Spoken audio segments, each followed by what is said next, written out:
Obviamente, sobre la mesa está el papel de los jueces para evitar que se discuta la reforma del Poder Judicial. Como ya lo habíamos platicado, hubo 4 jueces que se ampararon para evitar la discusión de la reforma al Poder Judicial. En el caso de Chiapas, como que estuvo mucho más obligado el juez que termina emitiendo la suspensión parcial, pero en el caso de Morelos la cosa cambia porque la jueza Marta Magaña López, que había concedido un amparo a 4 jueces, que de hecho habían asegurado que podrían ser despedidos de sus puestos sin audiencias ni indemnizaciones en caso de que la reforma judicial se convirtiera en una realidad en el territorio nacional, sigue dando. Esto quiero que me entiendan. Están parando a un grupo de 4 jueces por algo que no ha pasado y que ni siquiera tienen la certeza de que va a pasar. Y encima está impidiendo que otro poder haga su chamba. O sea, están parando por actos futuros y encima está interviniendo con otro poder. Por donde lo vean, lo que hace esta jueza en Morelos está mal, no procede, no avanza, no funciona. Eh, Dicho eso, esta jueza no le importa, ¿eh? O sea, no le interesa. No le interesa y lo peor del caso es que ni siquiera puede explicar al 100% de qué se trata el amparo.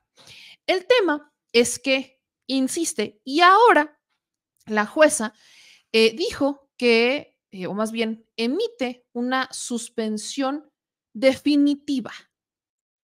Esta jueza cree que como la suspensión parcial no funciona, pues ahora va con la definitiva. Y dice que si los senadores insisten en discutir, van a terminar procediendo agentes del Ministerio Público por presunto abuso de autoridad. O sea, la jueza de Morelos ya emite una suspensión definitiva para evitar la discusión, porque dice, como no me hicieron caso los diputados con esta suspensión indefinida, pues ahora me voy con la definitiva y si ustedes entran en desacato, entonces les mando al Ministerio Público. Yo tengo una duda, ¿al Ministerio Público de quién? ¿De dónde van a mandar al Ministerio Público? ¿Van a mandar al Ministerio Público de Morelos? ¿Le van a pedir al todavía fiscal Uriel Carmona que mande a sus elementos a detener a los senadores por hacer su chamba? ¿Me pueden decir cómo quieren sustentar el argumento de censura y de dictadura cuando los que están apostando por la represión son los de la oposición? ¿Cómo es posible que sigan sosteniendo este discurso? De verdad, háganse esta pregunta. O sea, es una jueza que está interviniendo en otro poder y además creen que tienen una bolita de cristal y lo peor del caso es que creen que esa bolita de cristal es argumento para poder emitir una suspensión definitiva de algo que no ha pasado y que además, valga la redundancia, ningún lugar de la ley dice que va a pasar, que es lo peor del caso. Porque en la ley no dice que van a despedir gente. No lo dice, es lo peor del caso. Lo peor del caso. Ahí dice que se van a elegir nuevos jueces, ministros y magistrados, y que será la ciudadanía quien decide quién se va a quedar, quién es el que quién es el que se va a mantener. Y además va a ser de manera progresiva, no va a ser de trancazo. En ningún momento dicen que a los jueces que ya no sean jueces no se les va a dar una liquidación. Evidentemente, no se les van a dar las pensiones millonarias como la que le hemos dado a Diego Valadez, que estuvo meses como ministro y que cobra una pensión perrísima. Esos son privilegios, hijos, esos son privilegios. Esos son los privilegios que quieren mantener, pero nadie está, o sea, eso evidentemente no va a pasar, pero tampoco quiere decir que por no mantenerse en el cargo entonces ya los van a despedir injustificadamente y que no les van a dar una liquidación. Nadie dice eso. Ahí hay una ley del trabajo. Esa ley del trabajo tendrá que aplicar en este caso. Se les darán sus pensiones conforme a la ley. Se harán ajustes salariales conforme a la ley. Y obviamente es lo que no les gusta. Pero en ningún momento los van a correr sin justificación. Y en ningún momento los van a correr sin indemnizarlos en este caso y sin darles que correspondería a la liquidación. Nadie dice eso. Pero esto se lo inventaron. Y esa es la razón por la que esta jueza termina concediendo una suspensión definitiva y amenaza a los senadores que si insisten, les va a mandar al Ministerio Público. Yo quiero ver que eso pase. De verdad, me muero de ganas de ver que lleven al Ministerio Público a detener a los senadores. Quiero verlo con mis propios ojos con lentes de aumento. Me muero por verlo. Quiero ver que esto pase. ¿A qué ministerio insisto?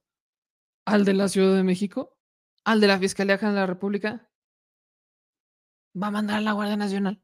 ¿O va a mandar a los de Morelos, del fiscal Carmona? Tengo muchas dudas. El asunto es que, como les digo, pues lamentablemente estos jueces a veces no terminan de saber siquiera lo que están explicando. Y esta jueza, Marta Magaña López, fue entrevistada por Ciro Gómez Leiva en su programa de radio en la mañana, en donde pues le pregunta a Ciro, ¿no? El tema del desacato, si sí o si no. Y no voy a comentar nada. Mejor usted escuche a esta jueza intentando,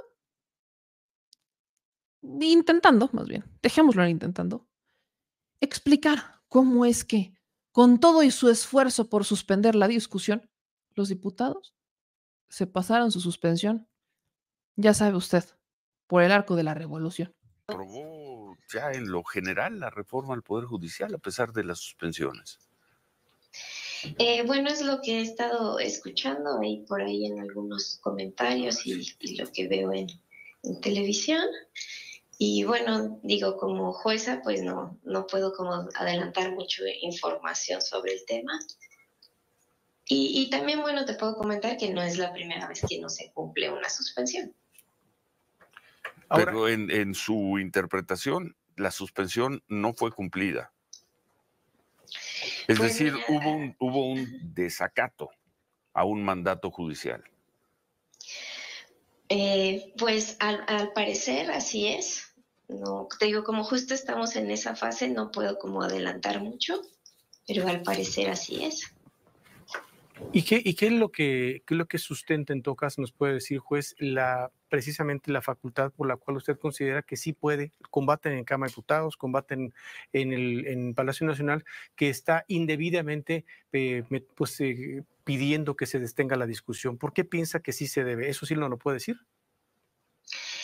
Bueno, mira, te puedo decir de manera muy breve que el juicio de amparo procede en contra de normas generales. Uh-huh. Cualquier norma que esté establecida, que exista, que esté viva y que no sea la Constitución. Entonces, en mi caso particular, el juicio de amparo viene a impugnar la inconstitucionalidad de una norma de ese tipo. No la Constitución, no un proyecto, no un proceso, viene a impugnar esto y como consecuencia trae la detención a manera de suspensión, algo momentáneo provisional, de que se discuta ese dictamen. Ahora, ¿ha habido alguna consecuencia? ¿Ha tenido? Porque hemos escuchado también que han recibido mensajes, que han recibido señales de molestia en contra de su decisión, en contra de lo que determinó. Bueno, sé que hay algunas menciones. Obviamente este es un caso mediático, es normal, supongo yo, uh-huh, que no debería de serlo, pero ¿Qué les digo? ¿Qué les digo? O sea, esta jueza de por sí dice que el amparo procede para las normas, no a la Constitución. ¿Qué normas? ¿Qué normas si todavía no es ley? 1. Y 2, es una reforma constitucional. O sea, se están amparando no en contra de una norma, están amparando en contra de los efectos de una ley que todavía no es ley. Están a nada de acusar por influjo psíquico a los senadores o cómo va a estar la cosa. ¿En qué momento me van a sacar aquí a Madame Sassou para mostrarla como prueba de que están en lo cierto y que van a despedir de manera injustificada a jueces sin darles su indemnización o su liquidación, que es lo que correspondería? ¿En dónde está Madame Sassou? O quizás a Moni Vidente. No, ¿qué tal, Moni Vidente? Puede ser. Vaya, si en algún momento utilizaron a la PACA para meter gente a la cárcel, pues, por Dios, o sea, no me espero menos. Ahí tampoco pueden ir por la paca. Pero usted acaba de escuchar a una jueza. Lo peor del caso es que tienen la osadía de decir que de aprobarse esta reforma llegaría gente sin experiencia. Perdón, pero esta jueza ya es jueza. Y me queda claro que no, o no tiene experiencia, o está aprovechando la tontería más grande para vender algo que simplemente no va a funcionar.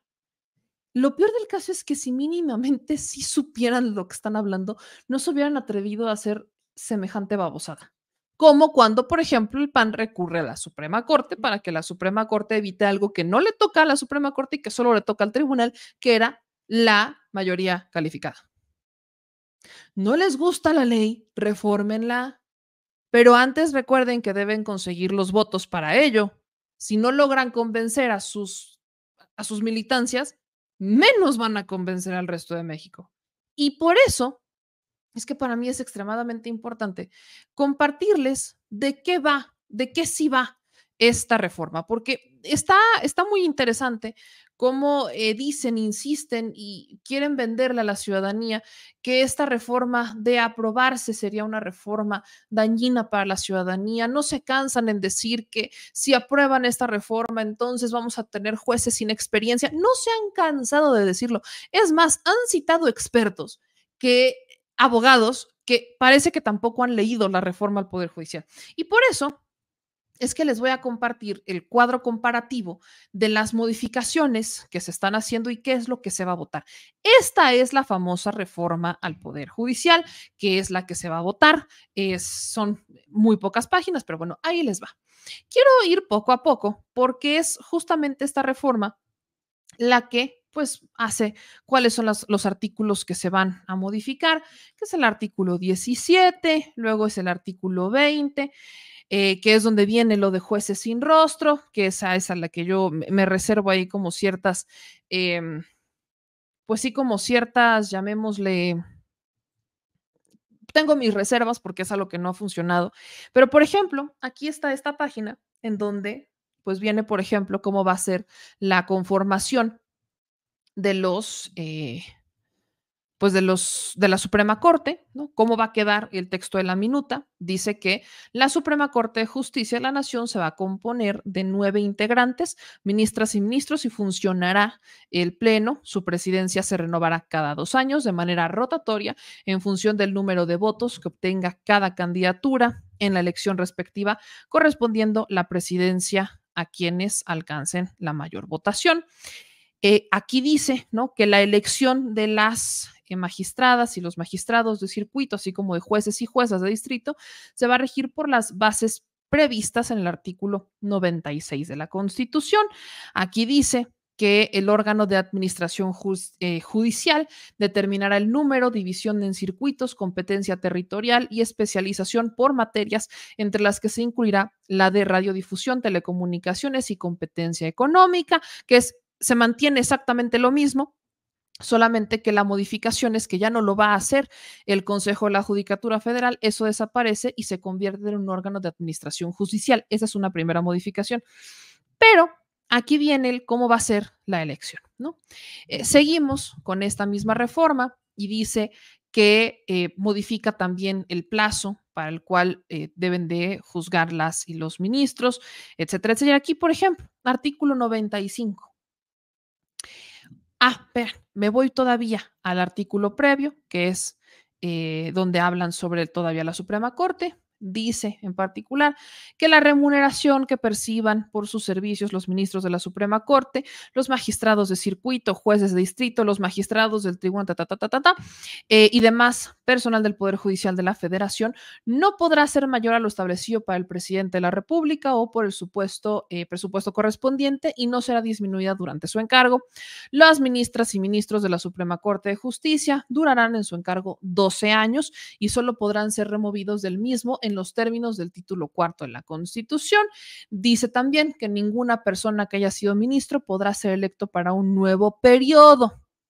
Así lo menciona. O sea, no se van a poder reelegir. Adiós reelección incluso. Artículo 95. Aquí, en el artículo 95 actualmente dice que para poder ser designado como magistrado, juez, etcétera, debes de tener cuando menos 35 años cumplidos al día de la elección.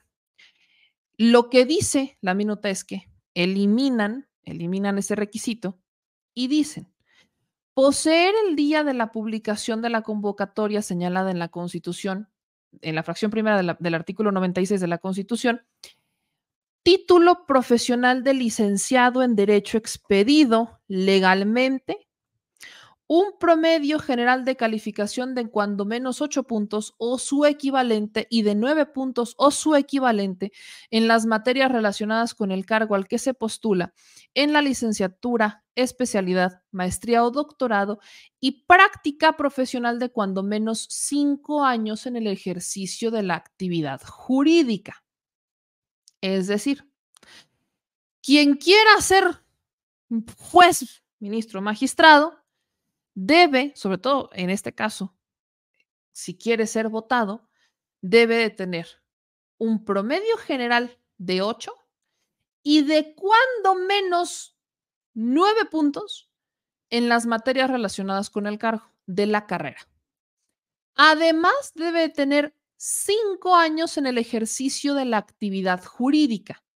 Eso cambia la idea de un recién egresado, porque no, un recién egresado no tiene 5 años en el ejercicio de la actividad jurídica, a menos que desde que está en la escuela estuviera trabajando al mismo tiempo para obtener la experiencia profesional. Y la calificación puede ser de licenciatura o en especialidad, maestría o doctorado, dependiendo si es maestro en Derecho, si es maestro en Derecho Constitucional, se van a ir al último grado para ver las calificaciones y ese es uno al menos de los requisitos para poder postularte como candidato. Otro requisito, haber residido en el país durante los 2 años anteriores al día de la publicación de la convocatoria señalada. Aquí solamente dice en el texto vigente que para poder ser juez necesitas haber residido en el país durante los 2 años anteriores al día de la designación. Lo que cambia es al día de la publicación de la convocatoria. Otra cosa que también dice como requisito, no puedes ser, si quieres ser candidato, no puedes haber sido secretario de Estado, fiscal general de la República, senador, diputado federal, ni titular del Poder Ejecutivo de alguna entidad federativa durante el año previo al día de la publicación de la convocatoria. ¿Qué es lo que sí eliminan? Que los nombramientos de ministros deberán recaer preferentemente entre aquellas personas que hayan servido con eficiencia, capacidad, probidad en la impartición de justicia o que se hayan distinguido por su honorabilidad, competencia, antecedentes profesionales. Eso lo derogan porque viene la modificación. Artículo 96. Las ministras y ministros de la Suprema Corte, magistrados y magistrados de la Sala Superior y de las regionales del Tribunal Electoral del Poder Judicial de la Federación, magistradas y magistrados del Tribunal de Disciplina Judicial, magistradas y magistrados, serán elegidos de manera libre, directa y secreta por la ciudadanía el día que se realicen las elecciones federales ordinarias del año que corresponda, conforme al siguiente procedimiento. El Senado de la República publicará la convocatoria para la integración del listado de candidaturas dentro de los 30 días naturales siguientes a la instalación del primer periodo ordinario de sesiones del año anterior al que la elección que corresponda, que contendrán las etapas completas del procedimiento, fechas y plazos improrrogables. Y los cargos a elegir, el órgano de administración judicial hará del conocimiento del Senado los cargos sujetos a la elección, la especialización por materia, el circuito judicial respectivo y demás información que se requiera. Los poderes de la Unión postularán el número de candidaturas que corresponda a cada cargo conforme a los párrafos segundo y tercero. Los poderes establecerán mecanismos públicos, abiertos, transparentes, inclusivos y accesibles que permitan la participación de todas las personas interesadas que acrediten los requisitos establecidos en esta Constitución y en las leyes. Además, deben presentar un ensayo de 3 cuartillas donde justifiquen los motivos de su postulación, remitan 5 cartas de referencia de sus vecinos, colegas o personas que respalden su idoneidad para desempeñar el cargo. Cada poder integrará un comité de evaluación conformado por 5 personas reconocidas en la actividad jurídica que van a recibir los expedientes de las personas aspirantes, evaluarán el cumplimiento de los requisitos constitucionales y legales e identificará a las personas mejor evaluadas que cuenten con los conocimientos técnicos necesarios para el desempeño del cargo y se hayan distinguido por su honestidad, buena fama pública, competencia, antecedentes académicos y profesionales en el ejercicio de la actividad jurídica.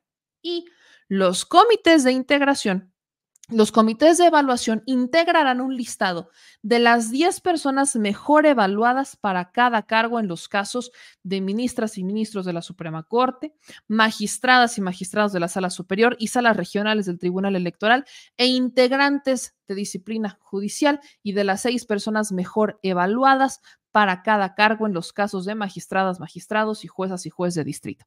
Posteriormente, depurarán dicho listado mediante insaculación pública para ajustarlo al número de postulaciones para cada cargo, observando la paridad de género.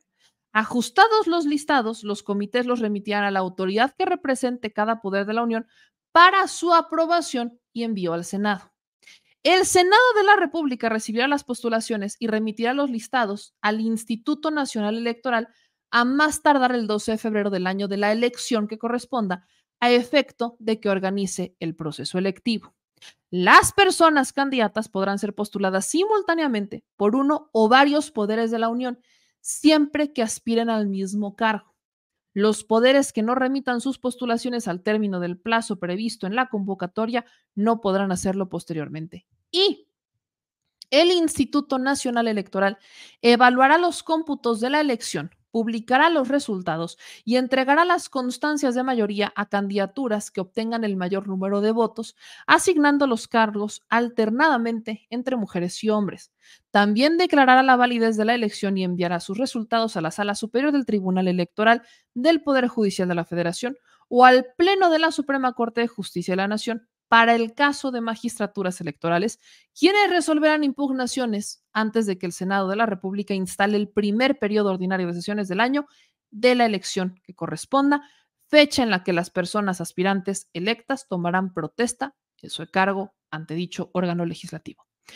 Para el caso de ministras y ministros de la Suprema Corte de Justicia de la Nación, magistrados y del Poder Judicial de la Federación, integrantes del Tribunal de Disciplina Judicial, la elección se realizará a nivel nacional conforme al procedimiento anterior y en los términos que dispongan las leyes. El Poder Ejecutivo postulará por conducto de la persona del titular de la Presidencia de la República hasta 3 personas aspirantes.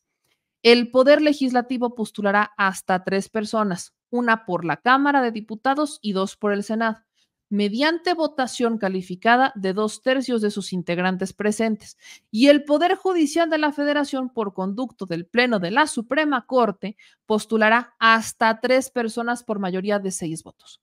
Para el caso de magistradas y magistrados y jueces de distrito, la elección se realizará por circuito judicial conforme al procedimiento establecido en este artículo y en los términos que dispongan las leyes.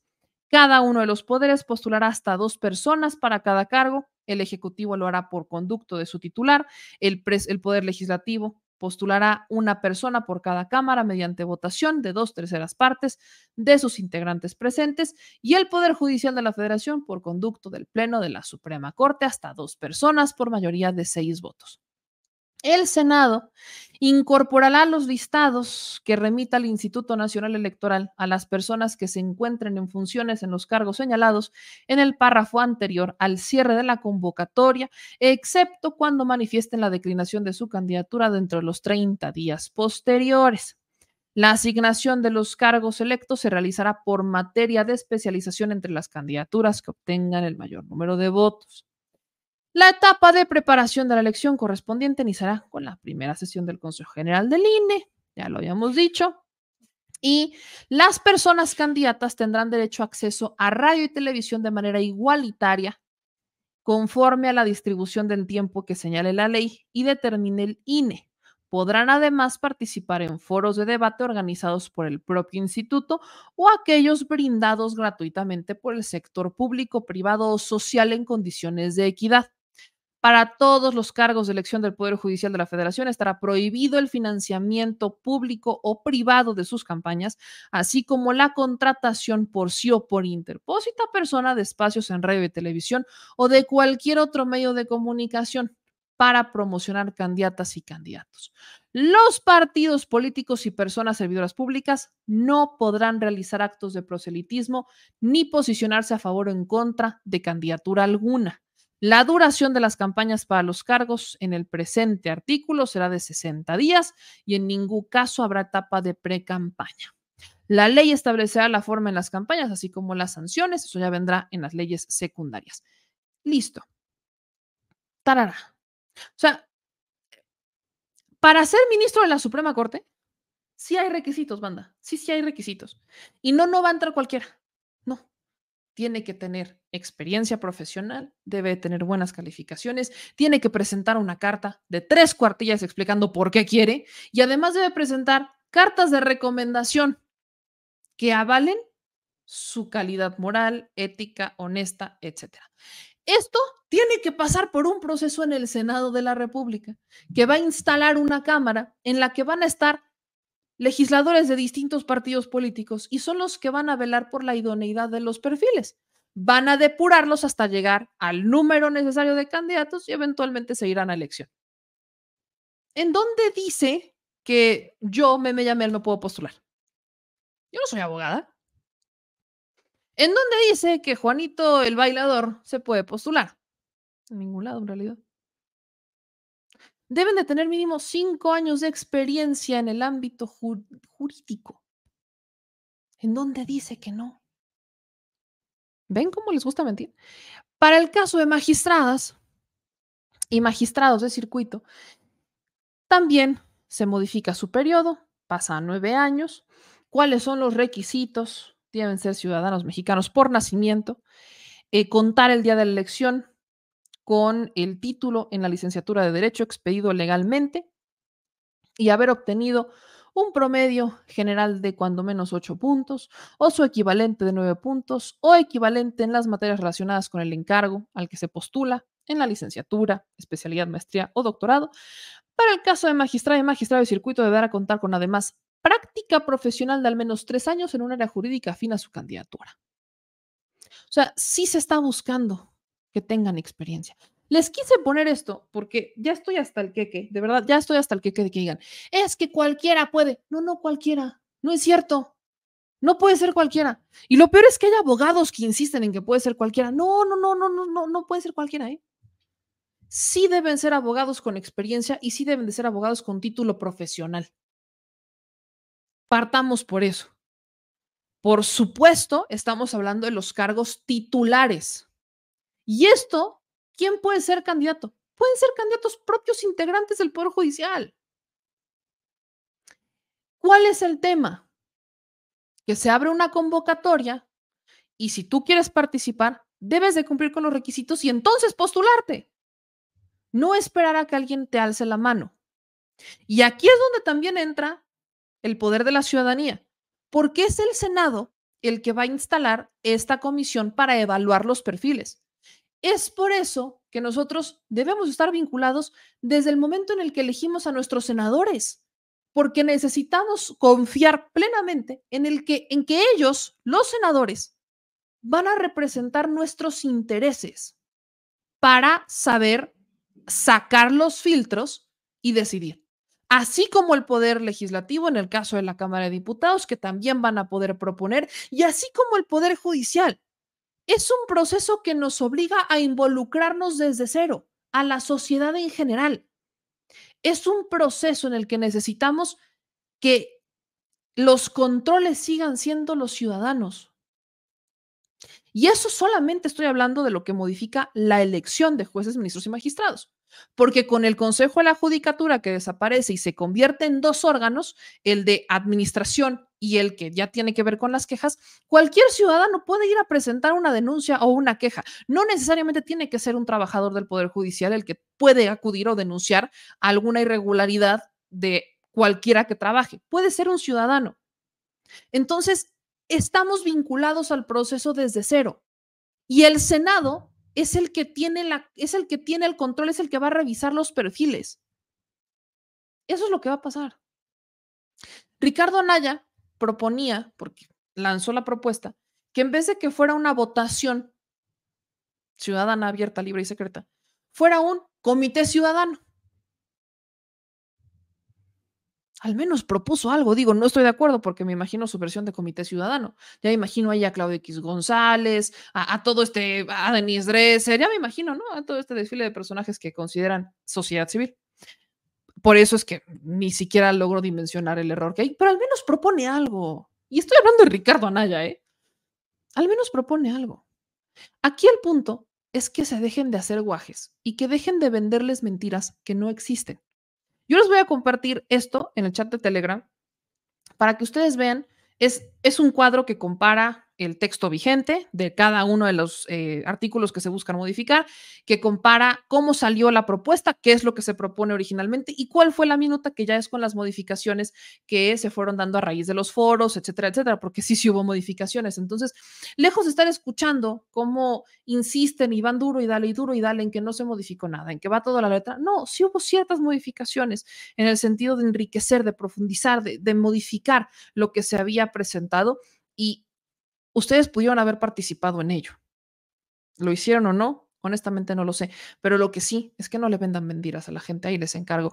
Voy a seguir hablando sobre cada uno de los artículos que modifica para seguir desmintiendo tantas teorías que han salido en las redes sociales y que lo peor del caso es que las siguen vendiendo expertos, pero les voy a compartir este documento un chat de Telegram para que ustedes, si lo quieren descargar, lo descarguen, lo lean ustedes y ustedes se generen ese propio criterio.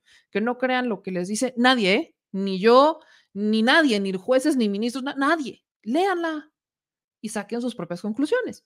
¿Qué es lo que les gusta? ¿Qué no es lo que les gusta? Pero no a través de la interpretación de alguien que no quiere que esto funcione porque eventualmente se le va a acabar la manera en la que ha estado avanzando por encima de otros dentro del Poder Judicial.